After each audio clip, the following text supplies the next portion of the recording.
जब भारत की तरफ देख रहे हैं, दुनिया के कई बड़े देश एक के बाद एक भारत के चक्कर लगा रहे हैं। आपको बता दें कि एक महीने में 20 ग्लोबल लीडर्स भारत का दौरा कर चुके हैं, जिनमें इन देशों के प्रधानमंत्री, विदेश मंत्री और सचिव स्तर के अधिकारी शामिल हैं। अब आप उन देशों के नाम भी सुन लीजिए जिनके उच्च अधिकारी भारत पहुंचे थे।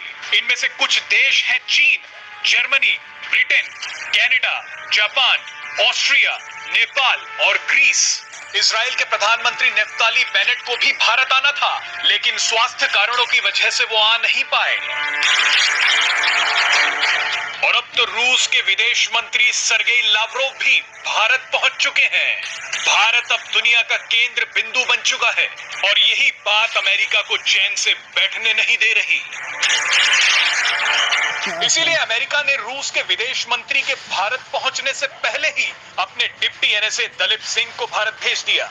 अमेरिका की कोशिश है कि रूस के साथ व्यापार करने के लिए कोई देश आगे ना आए, लेकिन रूस पर लगाए गए अमेरिकी प्रतिबंधों का कोई असर होता दिख नहीं रहा है।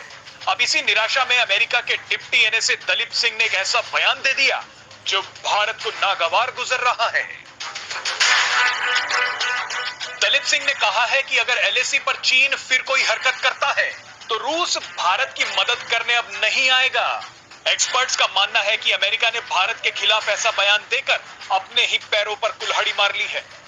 आपको जानकारी दे दें कि डिप्टी एनएसए दलीप सिंह को रूस के खिलाफ प्रतिबंधों का मास्टरमाइंड माना जाता है। उन्होंने भारत को चेतावनी देते हुए कहा कि जब चीन एलएसी का उल्लंघन करेगा तब रूस भारत की मदद करेगा ही नहीं, क्योंकि अब चीन और रूस बेहद करीब आ चुके हैं।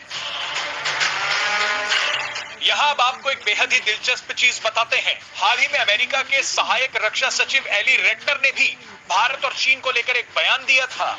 उन्होंने कहा कि एलएसी पर भारत और चीन के बीच जो गतिरोध चल रहा है उस पर अमेरिका कड़ी नजर रख रहा है। एली रेटनर का ये बयान जैसे ही आया, चीन गुस्से से लाल हो गया। चीनी रक्षा मंत्रालय के प्रवक्ता ने एक बयान जारी किया।